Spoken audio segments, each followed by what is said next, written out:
Sebelum ceritanya dimulai, silahkan tulis di kolom komentar dari daerah mana saja teman-teman yang menonton cerita ini. Jangan lupa like dan subscribe agar channel ini bisa semakin berkembang dan bisa mempersembahkan cerita yang lebih menarik lagi. Langit di luar jendela tampak kelabu, sewarna dengan hati Citra yang masih terbungkus duka. Tepat 1 bulan telah berlalu sejak Haikal, suaminya, menghembuskan napas terakhirnya. Namun bagi Citra, waktu seolah berhenti berputar di hari itu. Setiap sudut rumah yang mereka bangun bersama kini, terasa seperti museum kenangan. Aroma kopi Haikal di pagi hari yang tak akan pernah lagi ia hirup, tawa renyahnya saat menonton film komedi di ruang tengah, hingga kebiasaannya meletakkan kacamata baca di atas tumpukan buku di meja kerja. Semua itu masih tergambar begitu jelas. Namun sosoknya telah tiada, meninggalkan kekosongan yang begitu besar dan menyakitkan. Citra mencoba menjalani hari-harinya, satu persatu, dengan sisa tenaga yang ia miliki.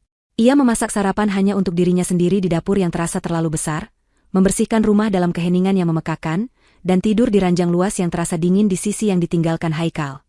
Setiap pagi, saat menatap cermin, ia melihat pantulan seorang wanita yang sama sekali tidak ia kenali. Matanya sembab, wajahnya pucat, dan senyum yang dulu selalu menghiasi bibirnya kini lenyap tak berbekas.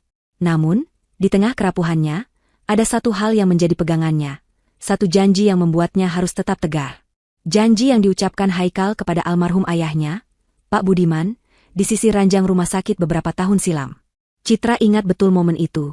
Pak Budiman yang sudah sangat lemah menggenggam tangan Haikal, dan menatapnya dengan sorot mata penuh harap. Haikal, ayah tidak punya banyak waktu lagi. Jaga ibu Sarah dan adikmu, Tony. Ayah tahu mereka bukan darah dagingmu, tapi ayah mohon, jangan telantarkan mereka.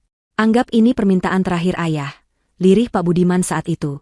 Haikal, dengan mata berkaca-kaca, mengangguk mantap. Haikal janji, yah. Haikal akan menjaga ibu dan Tony sebaik Haikal menjaga diri sendiri. Janji itulah yang menjadi warisan tak tertulis bagi Citra. Setelah Haikal tiada, ia merasa memiliki kewajiban untuk meneruskan sumpah suaminya. Meskipun hatinya sendiri hancur berkeping-keping, ia tidak pernah lupa akan tanggung jawab itu. Ibu Sarah, ibu tiri Haikal yang dinikahi Pak Budiman di usia senjanya, dan Tony, adik tiri Haikal yang manja dan tidak pernah mau bekerja, adalah dua orang yang tidak pernah benar-benar tulus padanya.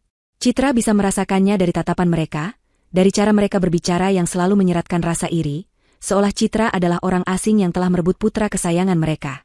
Padahal, Haikal adalah putra kandung Pak Budiman dari pernikahan pertamanya, jauh sebelum Ibu Sarah masuk ke dalam keluarga mereka. Namun, demi menghormati mendiang suami dan mertuanya, Citra menekan semua perasaan tidak nyaman itu. Hari ini adalah tanggal 29, tanggal di mana Haikal biasa mengirimkan uang bulanan untuk ibu dan adik tirinya. Citra membuka laptopnya dengan tangan sedikit gemetar. Ia masuk ke aplikasi perbankan, menatap saldo di rekening bersama mereka yang perlahan menyusut. Hatinya terasa sesak.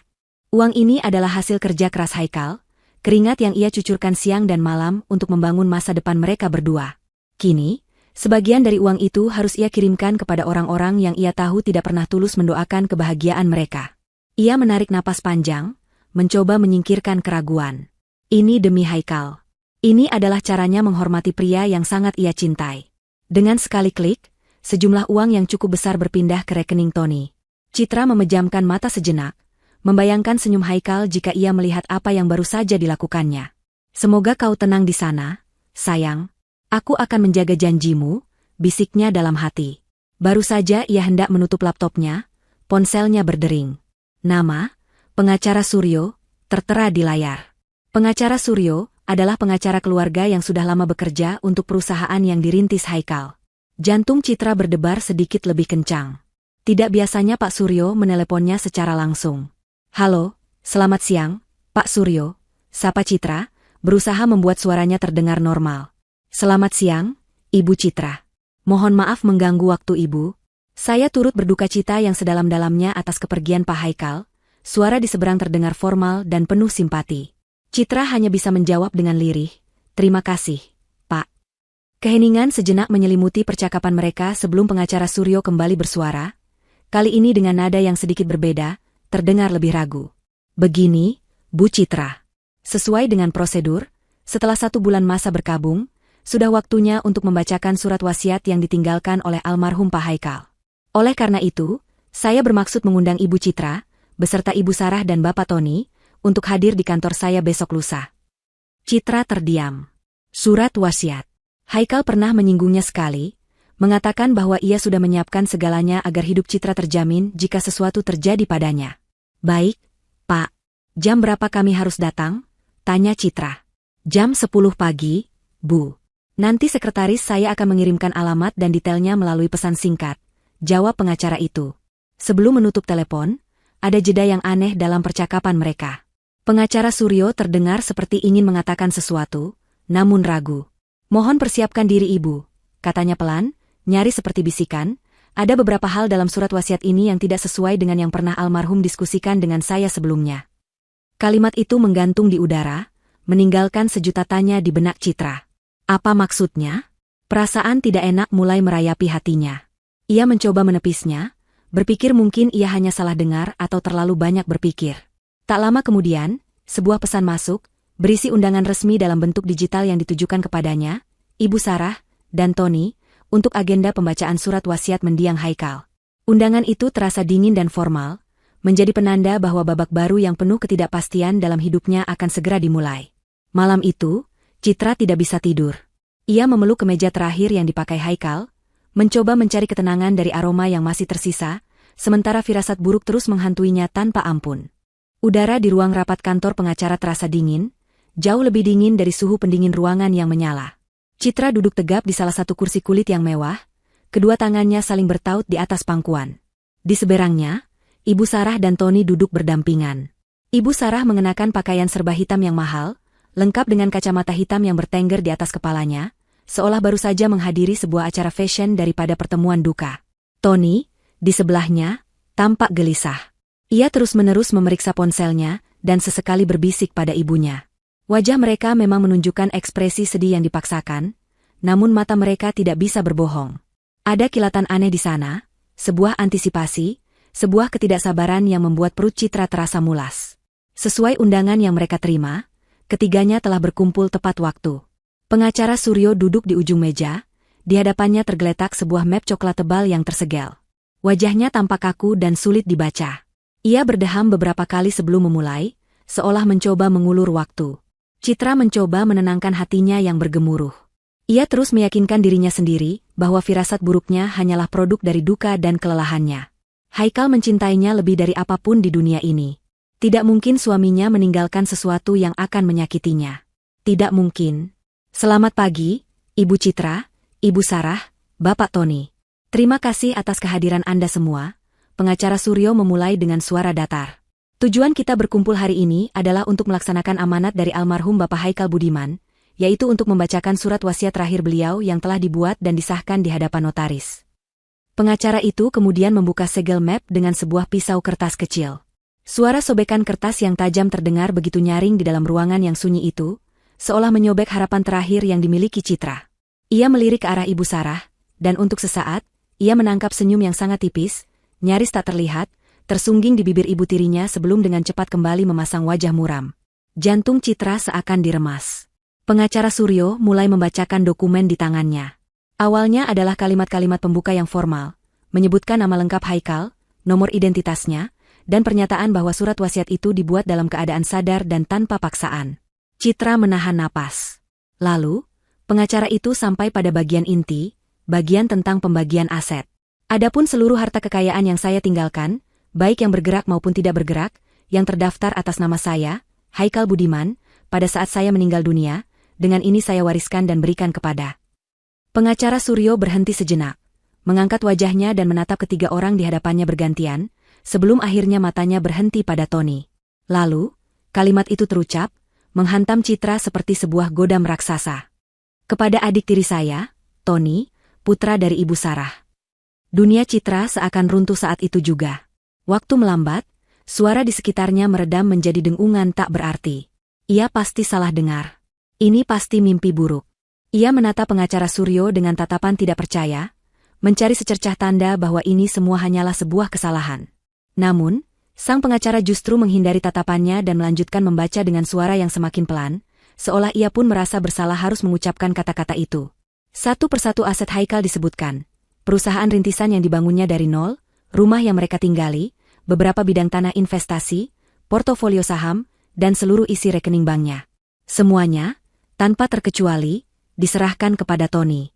Nama Citra, istrinya, wanita yang telah menemaninya selama 10 tahun dalam suka dan duka, sama sekali tidak disebutkan. Seolah-olah ia tidak pernah ada. Seolah-olah ia hanyalah bayangan dalam kehidupan Haikal. Apa maksudnya ini? Akhirnya suara Citra keluar, lirih dan bergetar, lebih ditujukan pada dirinya sendiri daripada pada orang lain di ruangan itu. Ibu Sarah langsung memasang aksi terbaiknya. Ia terkesiap dramatis, menutup mulutnya dengan sebelah tangan. "Ya Tuhan, Tony, semua untukmu, nak," katanya dengan nada pura-pura terkejut, matanya melirik penuh kemenangan ke arah putranya. Tony, yang tadinya gelisah, kini duduk tegak dengan senyum angkuh yang berusaha ia sembunyikan. "Saya juga tidak menyangka, Bu. Mungkin ini cara Mas Haikal berterima kasih karena kita sudah menjadi keluarganya," sahut Tony, melirik sinis ke arah Citra. Citra merasa mual. Sandiwara murahan di hadapannya begitu menjijikkan. Pengkhianatan ini terlalu besar, terlalu dalam. Bukan harta yang ia tangisi, tetapi memorinya bersama Haikal yang seolah dinodai dan dihancurkan begitu saja. Bagaimana mungkin Haikal melakukan ini? Pria yang setiap malam berbisik di telinganya bahwa Citra adalah satu-satunya hartanya, pria yang berjanji akan selalu melindunginya.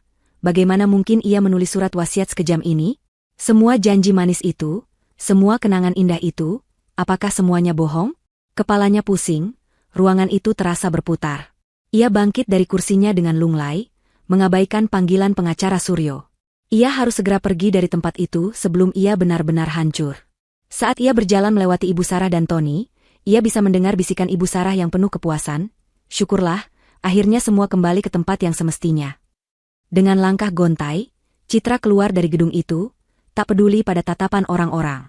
Udara panas Semarang yang menerpa wajahnya tak mampu mencairkan hatinya yang telah membeku.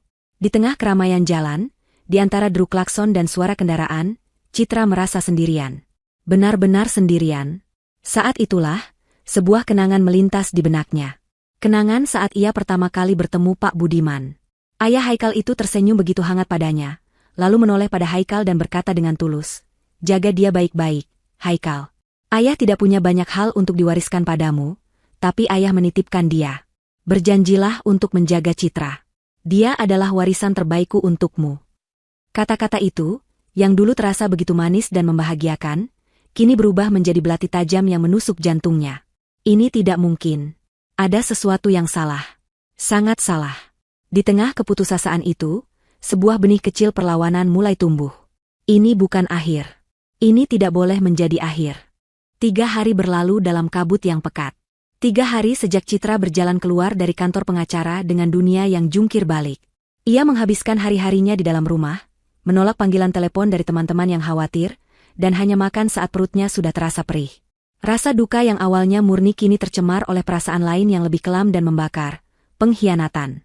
Setiap kali ia memejamkan mata, bukan lagi wajah tersenyum Haikal yang ia lihat, melainkan seringai puas Ibu Sarah dan tatapan arogan Tony. Ia terus memutar ulang kejadian di ruang rapat itu. Setiap kata, setiap gestur, dan setiap kebohongan yang terpancar dari mata mereka. Kebohongan yang begitu rapi, begitu terencana. Bagaimana mungkin ia begitu buta selama ini? Bagaimana mungkin ia tidak melihat sifat asli mereka yang tersembunyi di balik topeng kesedihan palsu? Angin yang bertiup melalui jendela yang terbuka membawa hawa panas khas Semarang, namun tidak mampu menghangatkan hati Citra yang membeku. Kemarahan memberinya kekuatan yang aneh. Ia tidak lagi menangis. Air matanya seolah sudah kering, digantikan oleh bara api yang menyala di dalam dadanya. Bara api itu menuntut kejelasan, menuntut kebenaran. Ia mulai berpikir lebih jernih. Haikal tidak mungkin melakukan ini. Pria yang memilihkan sendiri bingkai foto pernikahan mereka, karena ingin setiap hari melihat senyum istrinya saat ia bekerja, tidak mungkin menghapus nama istrinya dari lembar masa depannya. Pria yang panik membawanya ke rumah sakit hanya karena ia demam ringan, tidak mungkin tega menelantarkannya tanpa sepeser pun harta. Ini bukan surat wasiat Haikal. Ini adalah mahakarya kejahatan Ibu Sarah dan Tony. Saat ia sedang termenung di ruang kerja Haikal, ditemani tumpukan buku-buku arsitektur yang bisu, ponselnya di atas meja bergetar. Sebuah pesan masuk dari Tony. Jantungnya berdebar, bukan karena takut, tapi karena amarah yang tiba-tiba melonjak. Dengan tangan yang mantap, ia membuka pesan itu. Isinya singkat dan kurang ajar. "Mbak, bulanan belum masuk." Ibu nanyain. Citra menatap pesan itu selama beberapa detik. Uang bulanan. Di tengah semua kekacauan ini, setelah mereka merampas seluruh hidupnya, mereka masih berani menagih uang recehan darinya? Citra tertawa, tawa yang terdengar serak dan penuh kepahitan. Ia meletakkan kembali ponselnya, mengabaikan pesan itu. Ia tidak akan membalasnya. Biarkan mereka menunggu. 15 menit kemudian, ponselnya bergetar lagi. Pesan kedua dari Tony, kali ini nadanya lebih menuntut. Mbak Citra, kok diread doang? Ditungguin dari kemarin. Mau dipakai buat bayar tagihan. Citra menarik napas dalam-dalam. Kesabaran ada batasnya, dan kesabarannya sudah habis terkikis oleh pengkhianatan mereka. Ia masih memilih untuk diam, membiarkan keheningan menjadi jawabannya. Tidak sampai 5 menit, ponselnya berdering keras. Nama, Tony, terpampang di layar. Kali ini, Citra tidak ragu. Ia menggeser ikon hijau, menempelkan ponsel ke telinganya, dan menunggu. Halo, Mbak. Susah banget sih dihubungin. Semprot Tony langsung, tanpa basa-basi. Suaranya terdengar kesal dan angkuh, seolah Citra adalah bawahannya yang lalai mengerjakan tugas. Ada apa, Tony? Jawab Citra. Suaranya sendiri terdengar asing di telinganya. Dingin, datar, dan tanpa emosi. Ketenangan itu agaknya membuat Tony sedikit terkejut, namun ia segera kembali ke mode arogannya. Ada apa? Ada apa? Ya uang bulanan? Lah, Mbak lupa apa gimana? Ini udah telat beberapa hari. Ibu udah ngomel-ngomel terus. Cerocosnya. Citra memejamkan mata sejenak, mengumpulkan semua kekuatan yang tersisa. Tony, panggilnya dengan suara yang menusuk. Dengar baik-baik. Menurut surat wasiat yang dibacakan 3 hari lalu, kamu adalah pewaris tunggal seluruh harta Mas Haikal. Kamu sekarang adalah seorang miliarder baru. Tony terdiam di seberang sana, mungkin tidak menduga arah pembicaraan ini. Citra melanjutkan, suaranya semakin mantap. Satu-satunya ikatanku denganmu dan ibumu adalah janji yang kupegang teguh pada mendiang suamiku. Dan surat wasiat palsu yang kalian buat itu telah menghancurkan janji itu sampai ke akarnya. Apa maksudmu surat wasiat palsu? Gagap Tony, suaranya terdengar panik. Jangan pura-pura bodoh, Tony. Aku mungkin sedang berduka, tapi aku tidak bodoh. Desis Citra. Mulai detik ini, kalian urus diri kalian sendiri.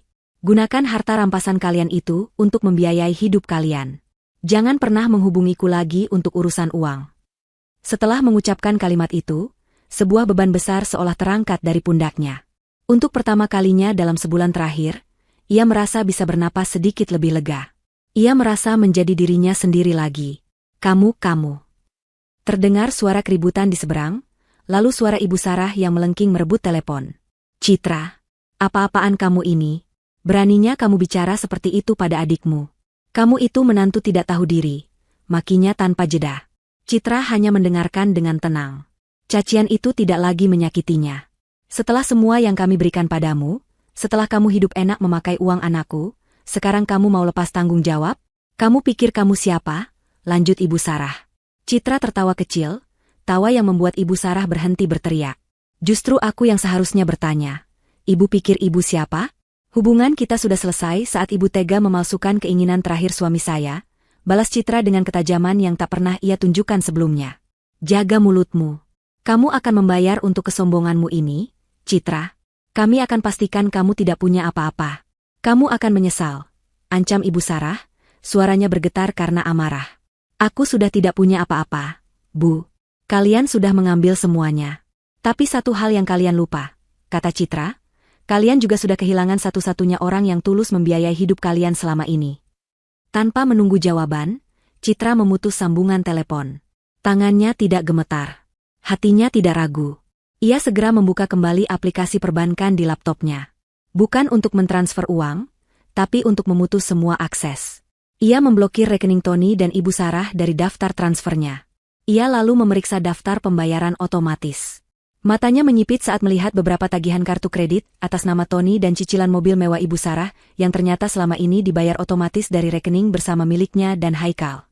Dengan gerakan cepat dan pasti, ia menghentikan semua pembayaran itu. Satu persatu, ia memotong tali yang mengikatnya pada dua parasit itu. Ikatan itu kini telah terputus. Selamanya.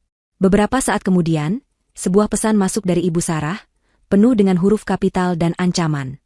Citra membacanya, lalu tersenyum tipis. Ancaman itu tidak lagi terasa menakutkan.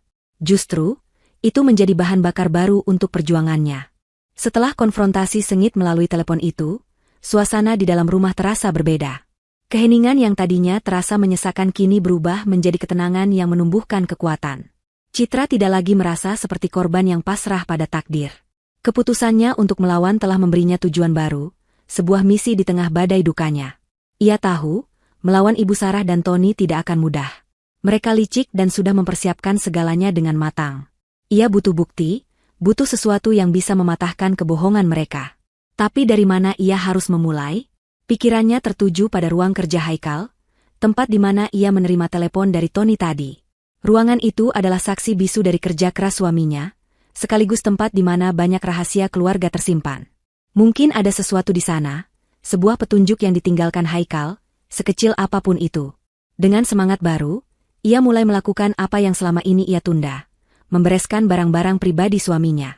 Ini bukan lagi sekadar kegiatan seorang janda yang berduka, melainkan pekerjaan seorang penyelidik yang mencari kebenaran.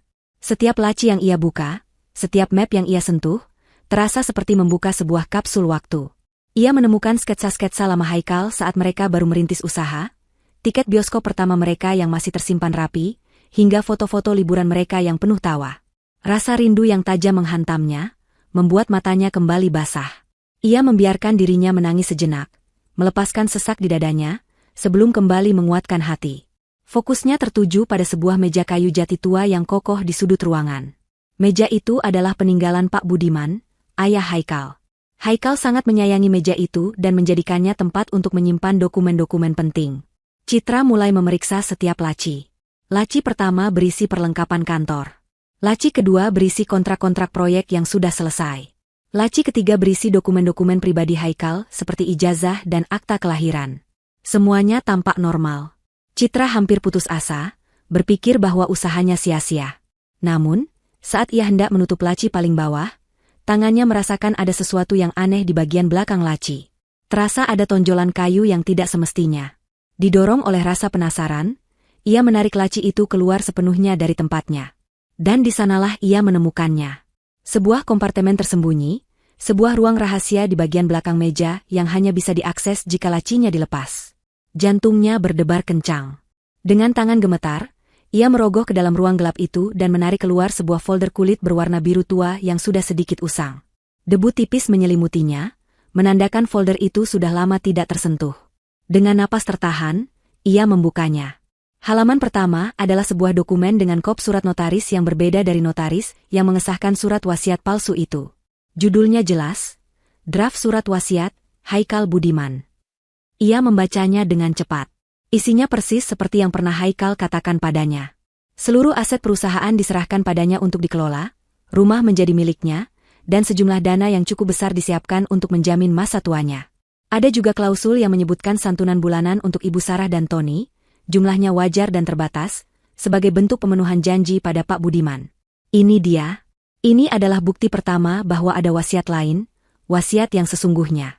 Tangannya bergerak lebih dalam ke dalam folder itu, dan menemukan setumpuk surat yang diikat dengan pita. Tulisan tangan di amplop teratas adalah tulisan tangan Pak Budiman. Ditujukan, untuk putraku, Haikal. Hati-hati, Citra membuka surat itu. Isinya adalah curahan hati seorang ayah kepada putranya. Pak Budiman menceritakan kebahagiaannya di akhir hayatnya bersama Ibu Sarah, namun juga kegelisahannya. Haikal, tulis Pak Budiman, ibumu Sarah adalah wanita yang baik, tapi cintanya pada materi terkadang membutakan hatinya. Ayah melihat bagaimana ia memanjakan Tony, hingga menjadi pemuda yang tidak punya tujuan. Ayah mohon padamu, nak, teruslah berbakti padanya, tapi jangan pernah menyerahkan kendali keuangan keluarga kita padanya. Lindungi apa yang sudah kita bangun bersama, dan yang terpenting, lindungi istrimu, Citra. Dia adalah wanita yang tulus, jangan sampai kebaikannya dimanfaatkan. Membaca tulisan itu, Citra merasa seolah Pak Budiman sedang berbicara langsung padanya dari alam baka, memberinya kekuatan dan validasi atas semua kecurigaannya selama ini. Ia meletakkan surat itu dengan hormat, air matanya menetes di atas kertas tua itu. Ia merasakan kehadiran dua pria yang sangat ia sayangi di ruangan itu, memberinya restu untuk berjuang. Saat itulah, sebuah benda kecil jatuh dari sela-sela lipatan surat terakhir. Sebuah kartu nama. Kartu nama itu tampak profesional, dengan cetakan timbul berwarna emas. Kantor Hukum Hartono O. Rekan. Di baliknya, ada sebuah tulisan tangan yang sangat ia kenali. Tulisan tangan Haikal. Kalimatnya pendek, namun memiliki kekuatan sebuah petir yang menyambar. Temui dia jika terjadi sesuatu padaku. Citra menatap kartu nama itu, lalu membaca kembali tulisan tangan suaminya. Sebuah cahaya harapan yang terang benderang menembus kegelapan di hatinya. Ini bukan hanya sebuah petunjuk. Ini adalah sebuah peta, sebuah jalan keluar yang ditinggalkan Haikal untuknya. Ia tidak sendirian dalam pertarungan ini. Haikal, bahkan setelah tiada, masih berusaha melindunginya.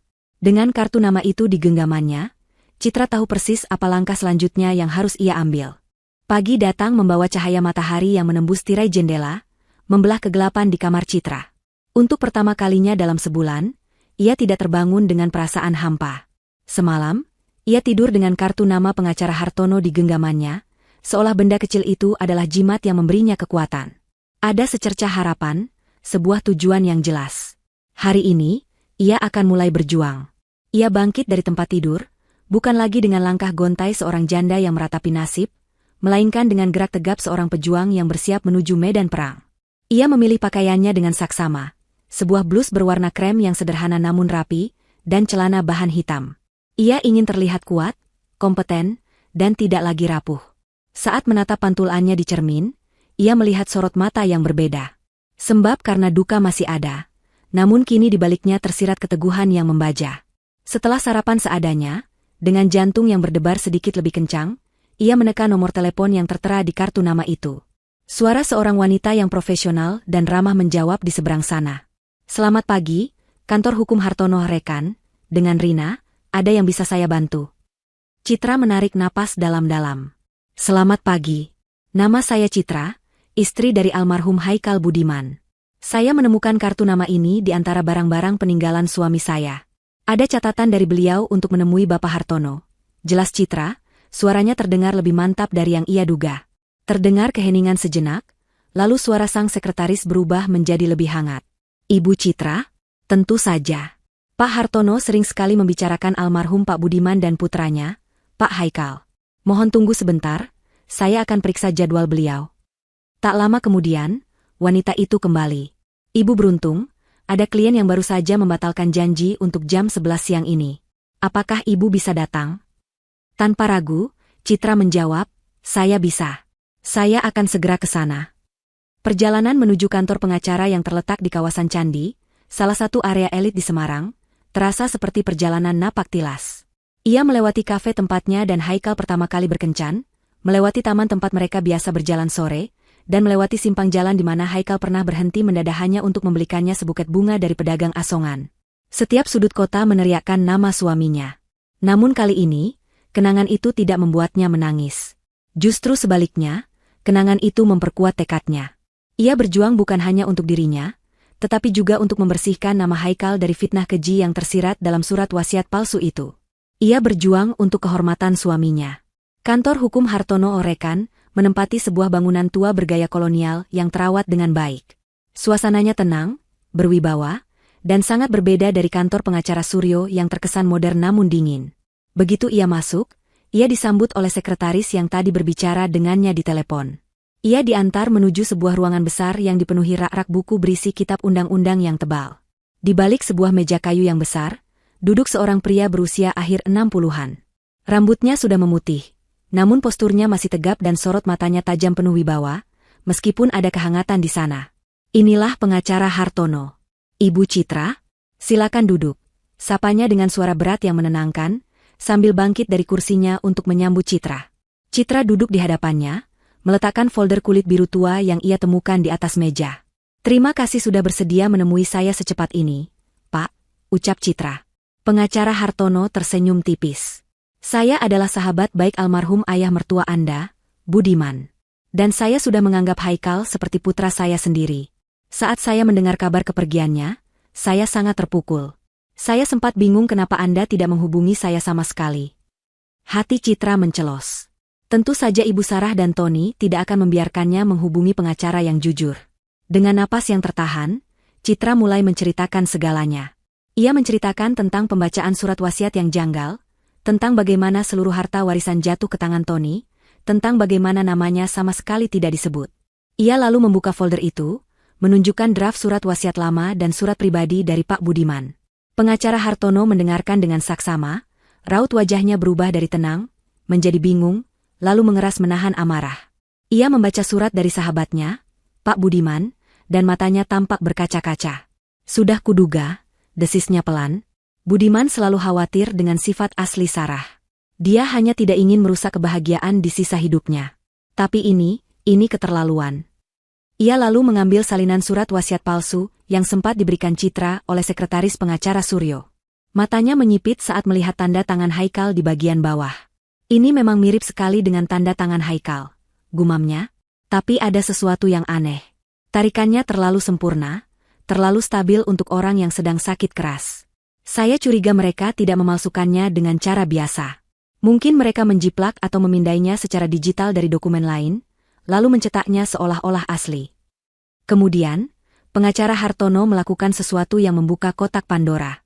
Ia bangkit dari kursinya, berjalan menuju lemari arsip besar di belakangnya, dan kembali dengan membawa sebuah map tebal berlabel, Keluarga Budiman.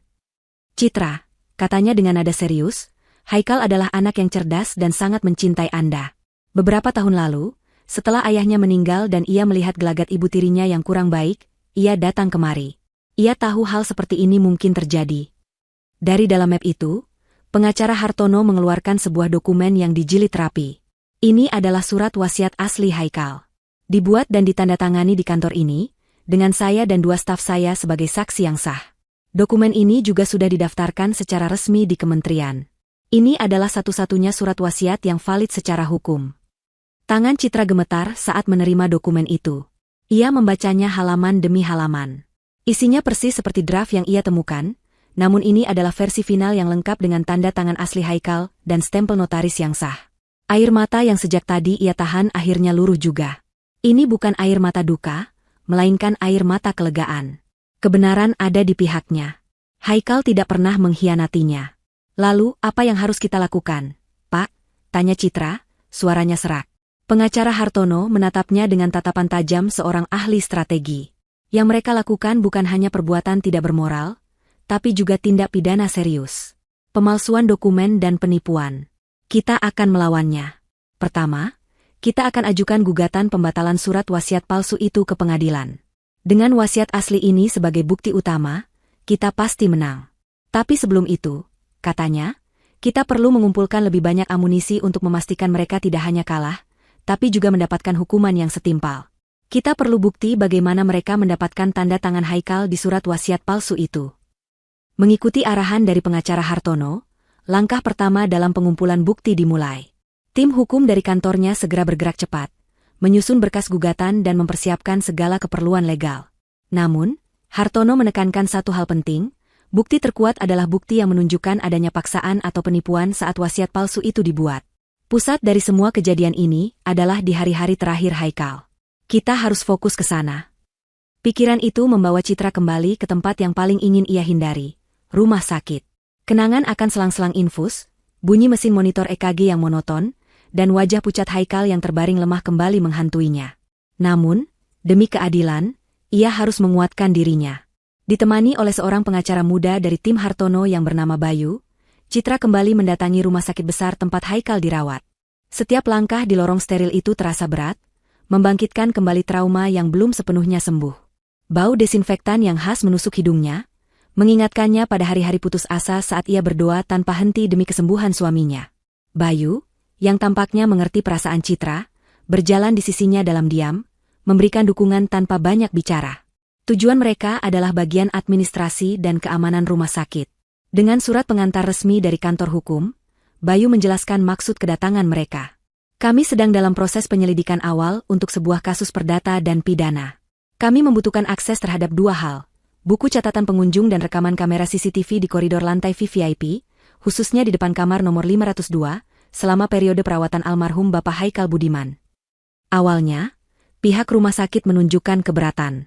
Mereka beralasan bahwa data tersebut bersifat rahasia dan menyangkut privasi pasien. Namun, Bayu sudah mengantisipasi hal ini. Ia mengeluarkan surat perintah penyelidikan awal dari kepolisian yang berhasil didapatkan oleh tim Hartono, yang memberikan mereka wewenang legal untuk meminta data tersebut demi kepentingan penegakan hukum. Setelah melalui beberapa proses birokrasi yang memakan waktu, pihak rumah sakit akhirnya setuju untuk bekerja sama. Mereka mempersilakan Citra dan Bayu untuk menunggu di sebuah ruangan kecil, sementara tim IT mereka menyiapkan data rekaman CCTV yang diminta. Menunggu di ruangan itu adalah sebuah siksaan bagi Citra. Ia teringat bagaimana Ibu Sarah dan Tony sering datang berkunjung. Saat itu, ia menganggapnya sebagai bentuk perhatian. Mereka akan datang, membawakan buah-buahan, dan duduk di samping ranjang Haikal. Ibu Sarah akan mengelus kepala Haikal dengan penuh sandiwara, sementara Tony akan sibuk dengan ponselnya. Citra, yang kelelahan karena menjaga Haikal semalaman, seringkali disuruh pulang oleh Ibu Sarah untuk beristirahat. Biar Ibu dan Tony yang jaga malam ini, Citra. Kamu butuh istirahat, kasihan wajahmu sampai pucat begitu, kata Ibu Sarah waktu itu. Citra, dalam kepolosannya, merasa bersyukur dan menurut. Kini, saat mengingat kembali momen itu, ia merasa begitu bodoh. Malam-malam saat ia tertidur lelap di rumah karena kelelahan, adalah malam-malam di mana konspirasi paling keji itu mungkin sedang dijalankan. Setelah hampir 2 jam menunggu, seorang staf IT masuk ke ruangan, membawa sebuah hard disk eksternal. Ini adalah salinan rekaman dari 3 kamera yang mengarah ke koridor dan pintu kamar 502, selama seminggu terakhir perawatan Bapak Haikal. Total ada ratusan jam rekaman, jelas staf itu. Bayu mengangguk dan berterima kasih. Mereka tidak bisa memeriksa rekaman itu di sana. Mereka membawanya kembali ke kantor hukum Hartono, di mana sebuah layar besar sudah disiapkan. Bersama Hartono, Bayu, dan seorang ahli forensik digital, mereka mulai pekerjaan yang membosankan sekaligus menegangkan, menonton rekaman demi rekaman. Jam demi jam berlalu. Mereka melihat rutinitas rumah sakit yang monoton. Perawat lalu lalang, dokter melakukan visit, petugas kebersihan mendorong troli mereka. Mereka melihat Citra yang datang setiap pagi dengan wajah penuh harap dan pulang setiap sore dengan langkah gontai. Mereka juga melihat Ibu Sarah dan Tony yang datang hampir setiap malam. Hingga akhirnya, pada rekaman dari hari ketiga sebelum Haikal meninggal, mereka menemukan sesuatu.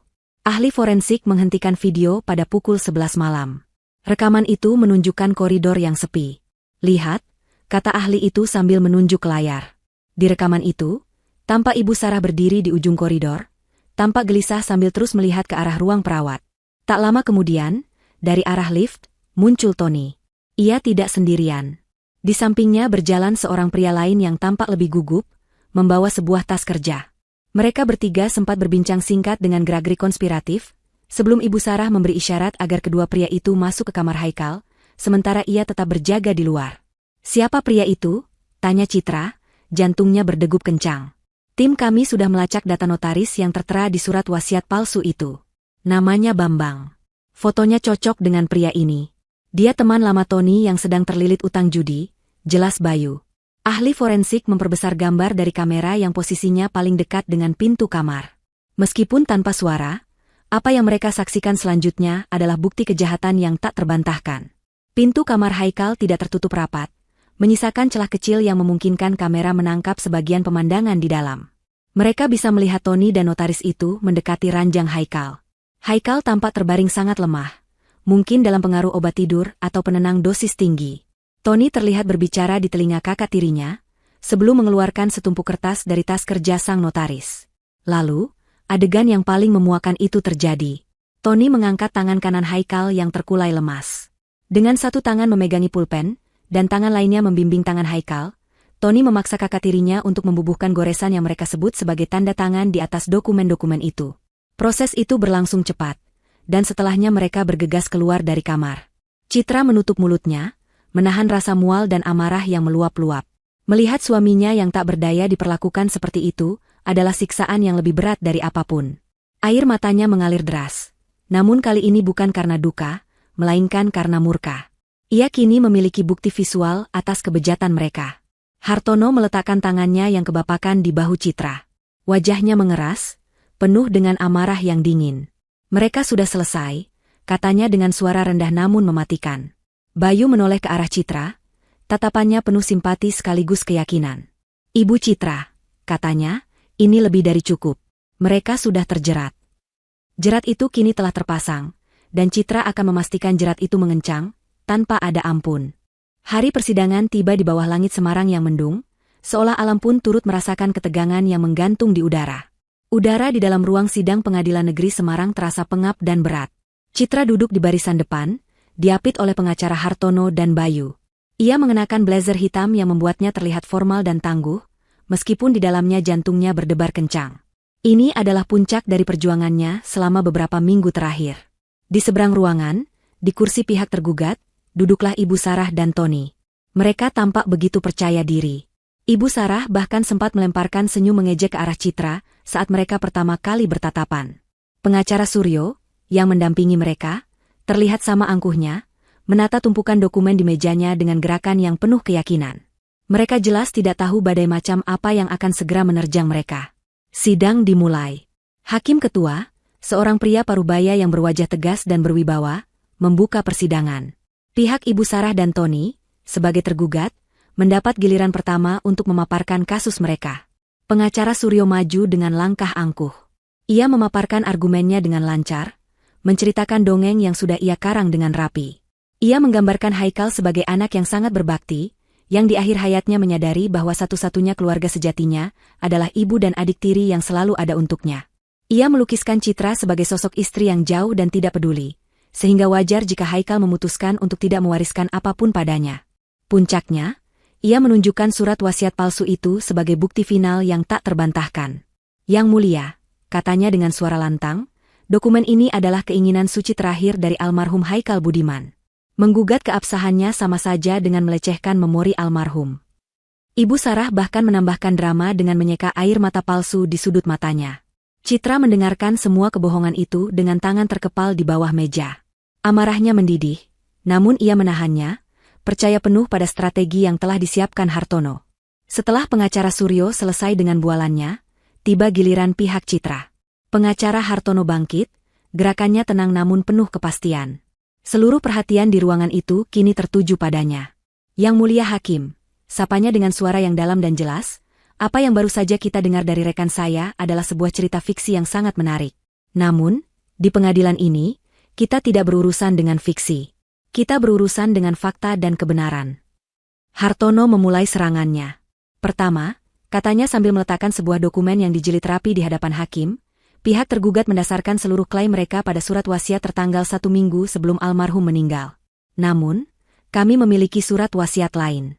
Surat wasiat yang dibuat oleh almarhum Haikal Budiman 3 tahun yang lalu, di saat beliau dalam keadaan sehat walafiat, dan didaftarkan secara sah di Kementerian Hukum dan HAM.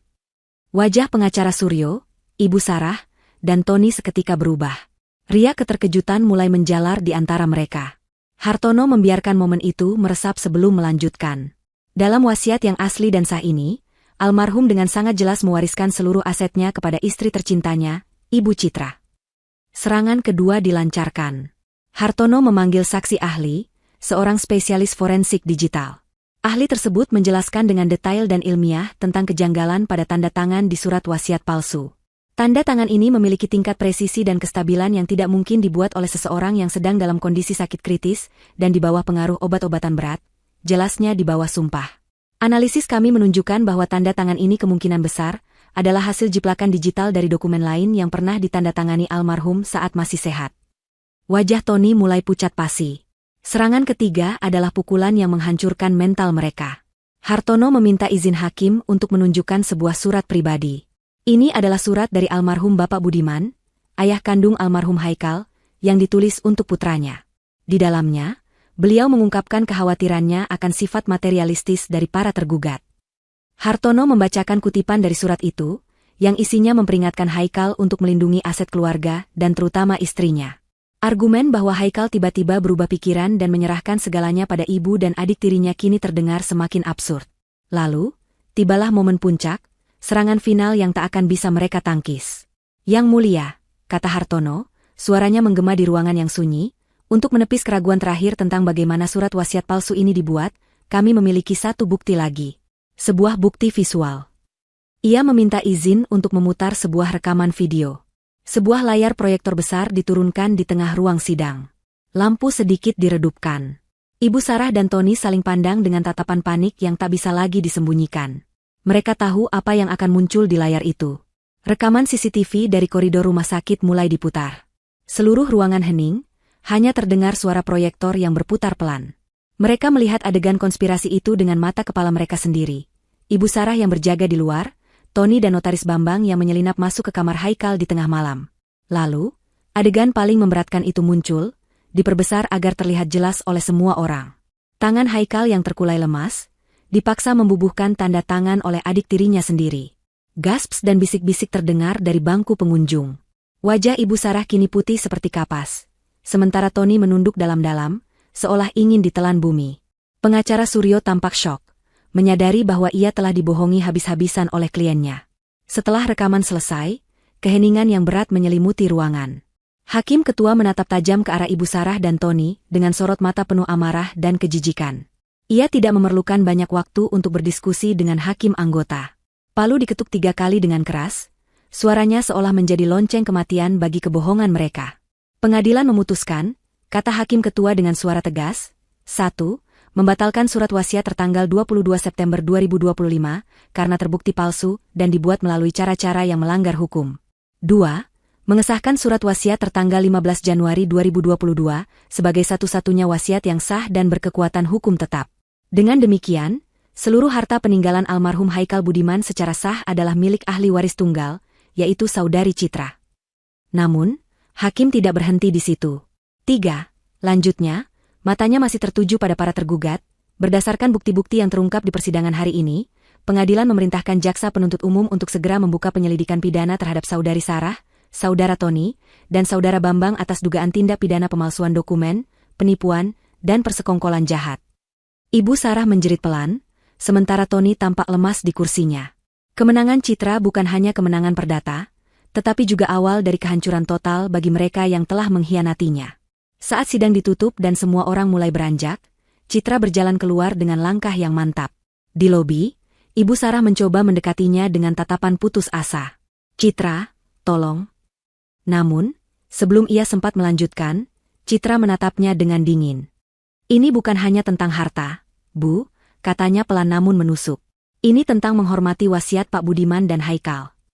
Ia kemudian berbalik dan berjalan pergi, meninggalkan Ibu Sarah yang terisak dalam penyesalan yang sudah terlambat. Kemenangan di pengadilan terasa seperti fajar yang menyingsing setelah malam yang panjang dan gelap. Namun, Citra tahu ini barulah permulaan. Ia telah memenangkan pertempuran, tapi sekarang ia harus memenangkan perang, mengambil kembali kendali atas hidup dan warisan suaminya. 2 hari setelah putusan hakim, ditemani pengacara Hartono dan seorang auditor keuangan terpercaya, Citra melangkahkan kakinya untuk pertama kali ke kantor perusahaan rintisan yang didirikan Haikal, Cipta Ruang Estetika. Ia datang bukan lagi sebagai tamu, melainkan sebagai pemilik dan direktur utama yang sah. Para karyawan yang sudah mendengar berita tentang kasus di pengadilan menyambutnya dengan campuran rasa hormat, penasaran, dan simpati. Selama ini, Tony sering datang ke kantor dan bertindak seolah-olah dialah bosnya. Namun semua orang tahu ia tidak memiliki kapabilitas apapun selain menghamburkan uang. Citra mengadakan rapat singkat dengan para manajer kunci. Dengan bantuan Hartono, ia menjelaskan status hukumnya dan meyakinkan mereka bahwa perusahaan akan terus berjalan di bawah arahannya, sesuai dengan visi dan misi yang telah diletakkan oleh Haikal.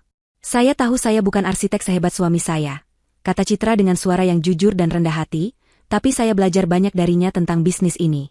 Saya di sini untuk melanjutkan mimpinya, dan saya butuh bantuan Anda semua untuk melakukannya." Kata-katanya yang tulus diterima dengan baik. Ia bisa melihat kelegaan di wajah para karyawan yang setia pada Haikal. Mereka akhirnya memiliki pemimpin yang jelas. Setelah rapat, pekerjaan sesungguhnya dimulai. Bersama auditor, Citra mengurung diri di ruang kerja Haikal, ruangan yang sama di mana ia pernah merasa begitu putus asa. Kini, ruangan itu terasa berbeda. Ia duduk di kursi Haikal, bukan dengan perasaan kehilangan, melainkan dengan rasa tanggung jawab. Mereka mulai memeriksa laporan keuangan perusahaan selama beberapa bulan terakhir, terutama selama periode sebulan setelah Haikal meninggal, saat Tony merasa di atas angin. Apa yang mereka temukan sungguh mengejutkan, meskipun tidak lagi mengherankan. Ada banyak sekali pengeluaran janggal. Pembelian jam tangan mewah, tagihan makan malam di restoran-restoran mahal, biaya perjalanan liburan ke Bali untuk Tony dan teman-temannya, semuanya dibebankan ke kartu kredit perusahaan. Tony benar-benar berpesta pora dengan harta yang bukan miliknya. Auditor itu dengan teliti mencatat setiap penyelewengan. "Ini semua bisa kita jadikan bukti tambahan untuk kasus pidananya, Bu. Ini menunjukkan niat buruk dan penyalahgunaan wewenang yang jelas sang auditor." Citra mengangguk, Hatinya terasa miris melihat bagaimana kerja keras suaminya dihambur-hamburkan untuk hal-hal yang tidak berguna. Saat mereka terus menggali lebih dalam, mereka membuka folder berisi perjanjian-perjanjian dan pembayaran otomatis yang diatur oleh Haikal. Di sanalah mata Citra tertuju pada sebuah transaksi bulanan dengan nilai yang sangat besar. Penerimanya adalah sebuah bank, dengan keterangan, pembayaran KPR, Sarah Bintari. Hati Citra berdesir. Ia ingat rumah mewah di kawasan perbukitan Gombel yang selalu dibanggakan Ibu Sarah. Rumah yang katanya ia beli dengan hasil jerih payahnya sendiri. Citra meminta auditor untuk mencari dokumen terkait. Tak butuh waktu lama, mereka menemukan salinan digital dari perjanjian kredit pemilikan rumah, KPR, tersebut. Jantung Citra seakan berhenti berdetak saat membaca detailnya. Rumah itu memang atas nama Ibu Sarah. Namun nama penjamin dan pembayar utama yang tertera di setiap lembarnya adalah Haikal Budiman. Seluruh cicilan yang sudah berjalan selama 3 tahun terakhir dibayar lunas setiap bulannya melalui fasilitas auto debit dari rekening pribadi Haikal. Menurut perjanjian ini, kata auditor sambil menunjuk sebuah klausul, jika terjadi sesuatu pada penjamin utama, maka tanggung jawab lunasan jatuh pada ahli waris yang sah, yaitu ibu. Ini berarti, secara hukum, ibu sekarang yang bertanggung jawab atas cicilan rumah itu. Namun, ibu juga punya hak penuh untuk mengatur perjanjian ini, termasuk menghentikannya. Citra menatap dokumen itu lama.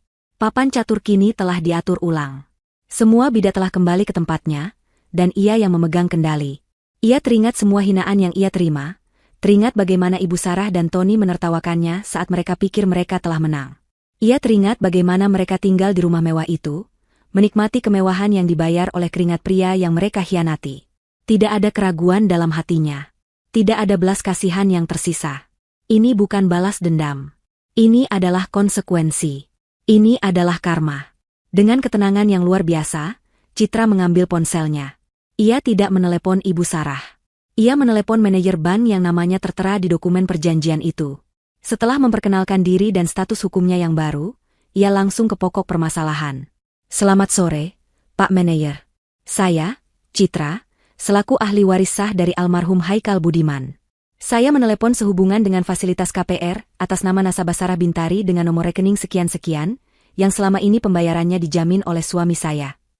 Terdengar suara ketikan keyboard di seberang sana. Baik, Ibu Citra. Data sudah kami verifikasi. Ada yang bisa kami bantu? Citra menarik napas, lalu mengucapkannya dengan suara yang dingin dan jelas. Saya perintahkan pihak bank untuk menghentikan semua fasilitas auto debit dari rekening almarhum Haikal Budiman untuk pembayaran cicilan tersebut, efektif segera. Mohon catat bahwa mulai hari ini, seluruh tanggung jawab dan tagihan atas kredit tersebut sepenuhnya kembali kepada pemilik properti, Ibu Sarah Bintari. Tolong kirimkan semua surat peringatan tunggakan dan konsekuensi hukumnya langsung ke alamat beliau. Setelah menyelesaikan kalimatnya, Citra meletakkan ponselnya di atas meja. Sebuah langkah besar telah ia ambil. Ia menatap foto Haikal yang tersenyum di mejanya. Untuk pertama kalinya, ia merasa beban di pundaknya benar-benar terangkat. Ia tahu, di suatu tempat, sebuah surat tunggakan pertama sedang dicetak, siap dikirimkan untuk memulai babak baru dalam kehidupan ibu dan anak tiri serakah itu. Babak yang bernama kejatuhan. 2 minggu berlalu sejak palu hakim diketuk. Bagi Citra, 2 minggu itu terasa seperti sebuah era baru yang dimulai. Keheningan yang menyelimuti hidupnya bukan lagi keheningan duka yang hampa, melainkan keheningan yang damai dan produktif. Ia mencurahkan seluruh energi dan pikirannya untuk cipta ruang estetika. Setiap pagi, ia datang ke kantor lebih awal, belajar memahami setiap detail proyek yang sedang berjalan, membaca kembali catatan-catatan Haikal, dan berdiskusi dengan para arsitek senior. Para karyawan, yang awalnya sedikit canggung, kini menaruh hormat yang tulus padanya.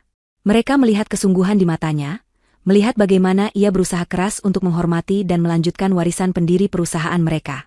Citra menemukan kembali ritme hidupnya di antara tumpukan cetak biru, aroma kertas, dan dering telepon yang sibuk.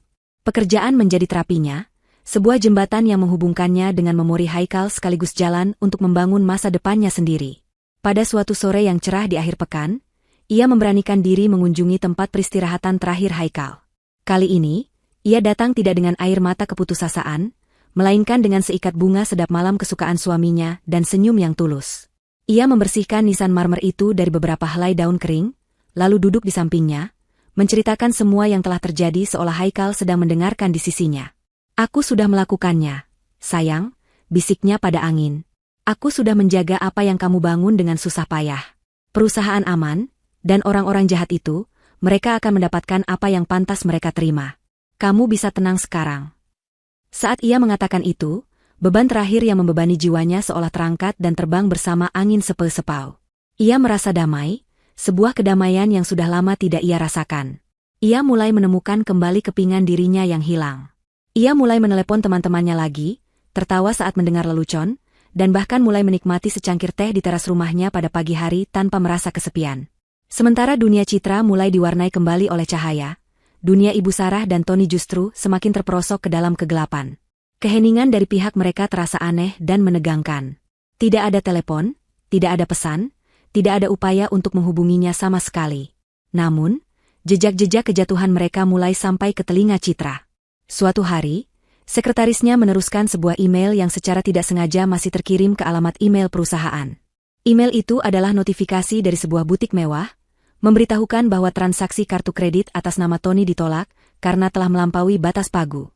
Di hari lain, seorang manajer proyek memberitahunya bahwa beberapa pemasok material mengeluh karena Tony belum melunasi utang-utang pribadinya. Kehidupan mewah yang mereka bangun di atas kebohongan kini mulai runtuh, bata demi bata. Puncak dari keheningan itu terjadi di rumah megah mereka di perbukitan Gombel.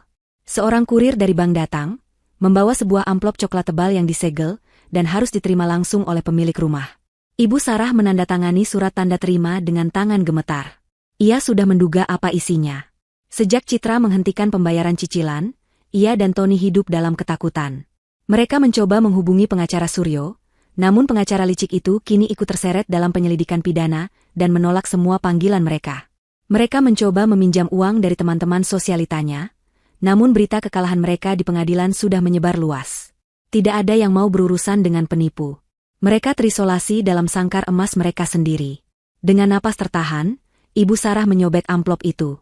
Isinya adalah surat peringatan pertama, dicetak dengan huruf tebal berwarna merah. Di dalamnya tertera jumlah tunggakan cicilan yang fantastis, ditambah dengan denda keterlambatan yang terus membengkak. Di bagian bawah surat, ada kalimat yang membuatnya lemas. Apabila tunggakan tidak dilunasi dalam waktu 14 hari kerja, maka pihak bank akan mengeluarkan surat peringatan kedua dan memulai proses penyitaan aset sesuai dengan perjanjian yang berlaku. 14 hari. Waktu mereka hampir habis. Panik mulai menjalari dirinya. Ia melihat sekeliling rumahnya, perabotan impor, lukisan mahal, taman yang asri. Semua yang menjadi simbol statusnya kini terancam lenyap. Arogansinya selama ini telah menguap, digantikan oleh keputusasaan yang dingin. Ia memanggil Tony, yang keluar dari kamarnya dengan wajah kusut. Ia menunjukkan surat itu pada putranya. Kita harus melakukan sesuatu, desis Ibu Sarah, suaranya bergetar. Tony hanya bisa menatap surat itu dengan nanar. Ia tidak punya solusi. Semua aksesnya telah ditutup. Semua temannya menjauh. Mereka benar-benar sudah terpojok. Malam itu, hujan pertama di akhir September mulai turun, mengguyur kota Semarang dengan deras. Citra sedang duduk di ruang tengah, menikmati secangkir teh jahe hangat sambil mendengarkan alunan musik klasik. Suara hujan yang jatuh di atap rumah terdengar menenangkan, seolah sedang menyucikan dunia di luar sana. Ia merasa nyaman dan aman di dalam rumahnya, rumah yang kini benar-benar menjadi miliknya. Tepat saat itu, di tengah alunan musik dan derai hujan, ponselnya berdering. Nada deringnya terdengar begitu nyaring, memecah ketenangan malam. Citra meraih ponselnya, dan matanya terpaku pada nama yang tertera di layar. Ibu Sarah. 2 minggu keheningan itu akhirnya pecah. Momen yang ia tahu pasti akan datang kini telah tiba. Ia membiarkan ponselnya berdering beberapa saat, menarik napas panjang, menenangkan detak jantungnya. Kemudian, dengan jari yang mantap dan hati yang telah siap, ia menggeser ikon hijau. Halo, sapanya dengan suara yang tenang dan terkendali. Tidak ada salam, tidak ada basa-basi. Begitu panggilan tersambung, suara melengking penuh kepanikan dan amarah dari Ibu Sarah langsung meledak, memekakkan telinga. Citra, apa yang kamu lakukan? Dasar perempuan tidak tahu balas budi. Teganya kamu melakukan ini pada kami, teriaknya histeris. Suara di latar belakang terdengar samar-samar, mungkin suara Tony yang ikut panik. Citra tetap diam. Ia menjauhkan sedikit ponsel dari telinganya, membiarkan luapan emosi mentah itu menghantamnya tanpa perlawanan. Ia berjalan perlahan menuju jendela besar yang menghadap ke taman belakang. Tetesan air hujan mengalir deras di kaca, menciptakan tirai buram antara dirinya dan dunia luar. Pemandangan itu terasa begitu kontras dengan kekacauan yang sedang berlangsung di ujung telepon. Surat dari bank datang. Mereka bilang rumah ini akan disita. Kamu senang sekarang? Kamu senang melihat kami menderita seperti ini? Lanjut Ibu Sarah, napasnya tersengal-sengal di antara isak tangis yang dibuat-buat dan makian yang tulus. Ini rumah peninggalan ayahnya Haikal. Kamu tidak punya hak. Kamu harus membayar cicilannya. Sekarang juga. Ini semua salahmu. Setiap kata yang keluar dari mulutnya adalah tuduhan. Setiap kalimat adalah perintah. Tidak ada sedikit pun nada penyesalan, tidak ada permohonan maaf. Yang ada hanyalah keserakahan dan keegoisan yang sama seperti yang selama ini ia tunjukkan. Ia tidak meminta bantuan, ia menuntut hak yang ia rasa masih menjadi miliknya. Citra mendengarkan semua itu dengan ketenangan yang luar biasa. Hatinya tidak lagi merasakan sakit atau amarah. Yang ia rasakan hanyalah sebuah jarak yang sangat jauh. Seolah ia sedang mendengarkan rengekan seorang anak manja dari seberang lautan. Wanita yang sedang berteriak-teriak di telepon itu terasa begitu asing, begitu kecil. Badai amarahnya tidak lagi mampu menyentuh kedamaian yang telah Citra bangun dengan susah payah di dalam dirinya. Ia terus menatap rintik hujan, membiarkan Ibu Sarah menghabiskan semua energi dan kata-katanya, hingga yang tersisa hanyalah keheningan dan suara napasnya yang terengah-engah. Setelah beberapa detik yang terasa panjang, saat Ibu Sarah tampaknya kehabisan tenaga untuk berteriak, Citra akhirnya angkat bicara. Suaranya tidak bergetar. Suaranya dingin, jernih, dan setajam pisau bedah. Sudah selesai, Bu? Tanyanya pelan. Pertanyaan sederhana itu justru membuat Ibu Sarah kembali meradang. Namun kali ini lebih seperti rengekan putus asa. Apa maksudmu sudah selesai? Kamu harus menolong kami, Citra. Kamu punya semua uang Haikal sekarang. Apa susahnya membayar cicilan ini? Itu bukan uangmu, itu uang anakku. Citra tersenyum tipis, senyum yang tidak akan pernah bisa dilihat oleh Ibu Sarah. Inilah saatnya. Momen untuk mengakhiri segalanya. Momen untuk mengucapkan kata-kata yang telah ia simpan di dalam hatinya. Ibu, katanya, nadanya berubah menjadi lebih formal dan menusuk, memotong semua ikatan terakhir di antara mereka. Sejak hari di mana Anda dengan tega merekayasa keinginan terakhir dari pria yang memanggil Anda, Ibu, sejak Anda memasukkan tanda tangan anak tiri Anda sendiri, hanya demi merampas hak saya.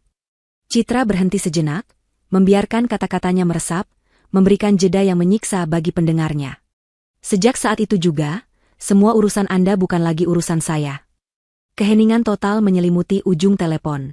Bahkan suara napas Ibu Sarah pun tak terdengar. Mungkin ia syok. Mungkin ia tidak percaya dengan apa yang baru saja ia dengar. Bagi Citra, kata-kata itu adalah deklarasi kemerdekaannya. Kata-kata itu adalah palu hakim terakhir yang ia ketukan untuk menutup babak kelam dalam hidupnya. Sebelum Ibu Sarah sempat memproses dan mengeluarkan makian baru, Citra melakukan gerakan terakhir. Ia tidak membanting telepon. Dengan gerakan yang tenang dan elegan, ia menyentuh ikon merah di layarnya, mengakhiri panggilan itu. Lalu, tanpa ragu sedikit pun, ia membuka kontak, mencari nama, Ibu Sarah, dan menekan tombol, blokir kontak. Selesai. Ia meletakkan ponselnya di meja.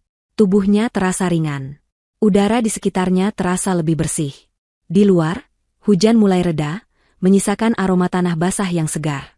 Dari balik awan, seberkas cahaya bulan yang pucat mulai tampak, seolah ikut menyaksikan momen pembebasannya. Citra menatap keluar jendela sekali lagi. Ia tidak merasa bahagia karena balas dendam. Ia merasa damai karena keadilan. Ia tahu, di rumah mewah di atas bukit sana, kepanikan dan kehancuran baru saja dimulai. Tapi seperti yang ia katakan, itu semua bukan lagi urusannya. Malam itu, untuk pertama kalinya, Citra tidur tanpa mimpi buruk. Ia tidur lelap, memimpikan masa depan yang terbentang luas di hadapannya, sebuah halaman kosong yang siap ia tulis dengan kisahnya sendiri. Kisah tentang kekuatan, ketegaran, dan kemenangan sejati. 1 tahun berlalu. Musim hujan telah berganti kemarau, lalu kembali menyapa Semarang dengan gerimisnya yang menenangkan. Waktu, sang penyembuh terbaik, telah bekerja dengan ajaib. Luka yang dulu menganga di hati Citra kini telah menutup, menyisakan bekas tipis yang bukan lagi menjadi sumber rasa sakit, melainkan pengingat akan kekuatan yang tidak pernah ia duga ia miliki. Hari-hari yang ia jalani tidak lagi dibayangi oleh masa lalu. Ia telah belajar untuk menari bersama kenangan, bukan terkurung di dalamnya. Cipta Ruang Estetika, perusahaan yang diwariskan Haikal kepadanya, kini berada di puncak kejayaannya. Di bawah kepemimpinan Citra, perusahaan itu tidak hanya berkembang pesat, tetapi juga menemukan jiwa barunya. Citra, dengan kepekaan dan empatinya, mengarahkan fokus perusahaan pada proyek-proyek yang memiliki dampak sosial. Mereka baru saja memenangkan tender besar untuk merancang sebuah perpustakaan umum modern dan ramah anak di pusat kota, sebuah proyek yang menjadi impian lama Haikal. Di ruang rapat yang sama di mana ia dulu merasa begitu kecil dan sendirian, kini ia duduk di kepala meja, memimpin presentasi dengan percaya diri. Para karyawan tidak lagi melihatnya sebagai janda Pak Haikal, melainkan sebagai Ibu Citra, seorang pemimpin yang adil, visioner, dan inspiratif. Ia menggabungkan kejeniusan desain Haikal dengan sentuhan hatinya sendiri, menciptakan sebuah harmoni yang membawa perusahaan ke level yang lebih tinggi. Kehidupan pribadinya pun turut mekar. Ia tidak lagi tinggal di rumah besar yang penuh kenangan itu. Setelah 6 bulan, ia memutuskan untuk menjualnya kepada sebuah keluarga muda yang tampak begitu bahagia. Ia membeli sebuah paviliun yang lebih kecil di area yang tenang, dengan taman belakang yang luas tempat ia bisa menanam bunga-bunga favoritnya. Di sanalah ia menemukan kembali dirinya. Ia mulai melukis lagi, hobi yang sempat ia tinggalkan setelah menikah. Kanvas-kanvas di sudut ruang tamunya kini dipenuhi warna-warni cerah, cerminan dari jiwanya yang telah pulih. Ia menjalin kembali hubungan dengan teman-teman lamanya, mengisi akhir pekannya dengan tawa, secangkir kopi, dan obrolan ringan yang menyegarkan jiwa. Ia telah belajar bahwa hidup terus berjalan, dan kebahagiaan bisa ditemukan kembali dalam bentuk yang berbeda. Pada suatu sore yang teduh, dalam perjalanan pulang dari sebuah pertemuan, Citra tanpa sengaja melewati kawasan perbukitan Gombel. Dari kejauhan, ia bisa melihat rumah megah yang dulu menjadi simbol keserakahan Ibu Sarah. Rasa penasaran mendorongnya untuk sedikit melambatkan laju mobilnya. Cat rumah itu sudah baru, warnanya lebih cerah. Di halaman depannya, seorang anak perempuan kecil sedang bermain ayunan, didorong oleh ayahnya. Tawa riang mereka terdengar hingga ke jalan. Rumah itu telah menemukan pemilik yang tepat, diisi oleh kebahagiaan yang tulus, bukan kepalsuan. Citra tersenyum tipis. Tidak ada rasa sakit, tidak ada rasa kemenangan yang sombong. Yang ada hanyalah perasaan lega, seolah sebuah buku telah benar-benar ditutup dengan sempurna. Ia menginjak pedal gas dan melaju pergi, meninggalkan pemandangan itu di kaca spionnya tanpa menoleh lagi. Lalu, bagaimana dengan mereka yang telah menabur angin? Mereka telah menuai badai yang sesungguhnya. Karma, yang berjalan lambat namun pasti, telah menemukan alamat mereka masing-masing. Proses pidana yang diperintahkan hakim berjalan tanpa ampun. Semua bukti terlalu kuat untuk disangkal. Notaris Bambang dan pengacara Suryo menjadi yang pertama hancur. Keduanya dicabut izin praktiknya seumur hidup, reputasi mereka hancur lebur. Bambang, yang terlilit utang, dijatuhi hukuman penjara 5 tahun karena perannya dalam pemalsuan dokumen negara. Suryo, meskipun tidak dipenjara, menjadi paria di komunitas hukum. Tony, sang pewaris gadungan, menerima hukuman yang paling berat. Selain pemalsuan, ia juga terbukti melakukan penggelapan dana perusahaan. Hakim tidak menunjukkan belas kasihan pada pemuda manja yang tidak menunjukkan penyesalan itu. Ia divonis 7 tahun penjara. Di balik jeruji besi, tanpa uang, tanpa kemewahan, dan tanpa ada yang bisa disuruh-suruh, Tony akhirnya dipaksa untuk menghadapi konsekuensi dari kemalasan dan keserakahannya seumur hidup. Nasib Ibu Sarah mungkin adalah yang paling tragis. Karena usianya, hakim memberinya hukuman percobaan dengan wajib lapor. Ia tidak dipenjara, namun kehidupannya di luar terasa lebih buruk dari kurungan besi. Setelah rumahnya disita oleh bank, ia tidak punya apa-apa lagi. Teman-teman sosialitanya yang dulu selalu memujinya kini berbalik mencemooh dan menghindarinya. Ia terusir dari surga dunia yang ia ciptakan sendiri. Tanpa uang dan koneksi, ia terpaksa menyewa sebuah kamar kos kecil di daerah pinggiran kota yang padat dan panas. Dari sebuah mansion dengan pemandangan kota, ia kini tinggal di sebuah ruangan sempit dengan jendela yang menghadap ke tembok tetangga. Setiap hari ia hidup dalam penyesalan dan kepahitan, meratapi kemewahan yang telah hilang dan menyalahkan semua orang kecuali dirinya sendiri. Hukuman terbesarnya bukanlah kehilangan harta, melainkan kehilangan status dan harga diri yang selama ini menjadi satu-satunya sumber kebahagiaannya. Ia hidup dalam penjara yang ia ciptakan sendiri, penjara kesepian dan kenangan akan kejayaan yang tak akan pernah kembali. Saat mobil Citra memasuki halaman paviliunnya yang asri, rintik hujan kembali turun. Ia mematikan mesin dan terdiam sejenak di dalam mobil, mendengarkan suara hujan yang mengetuk atap. Ia teringat percakapan terakhirnya dengan pengacara Hartono beberapa bulan lalu. Anda sudah mendapatkan semuanya kembali, Bu Citra. Keadilan sudah ditegakkan, kata pria tua bijaksana itu. Citra menggeleng pelan. Bukan itu yang terpenting, Pak, jawabnya saat itu. Yang terpenting adalah saya mendapatkan diri saya kembali. Dan itulah kebenarannya. Perjuangan yang ia lalui bukan hanya tentang merebut kembali harta. Itu adalah perjalanan untuk menemukan kembali kekuatannya, suaranya, dan harga dirinya. Ia telah membuktikan, bukan hanya pada dunia, tetapi juga pada dirinya sendiri, bahwa ia bukanlah wanita lemah yang bisa ditindas. Ia adalah seorang penyintas, seorang pejuang, dan kini, seorang pemenang. Haikal telah mewariskan kepadanya sebuah perusahaan dan kekayaan, tetapi takdir dan ujian hidup telah memberinya warisan yang jauh lebih berharga. Ketangguhan jiwa dan keberanian untuk memulai lembaran baru. Citra keluar dari mobil, membiarkan gerimis lembut membasahi wajahnya. Rasanya sejuk dan menyegarkan. Ia menengadah ke langit kelabu, dan untuk pertama kalinya, ia tidak lagi melihat duka di sana. Ia melihat harapan. Ia melihat fajar yang baru. Dengan senyum yang tulus dan hati yang lapang, ia melangkah masuk ke dalam rumahnya, siap menyeduh secangkir teh hangat dan melanjutkan lukisannya. Kanvas hidupnya masih terbentang luas, dan ia kini memegang kuasnya sendiri, siap melukis masa depan dengan warna-warni pilihannya.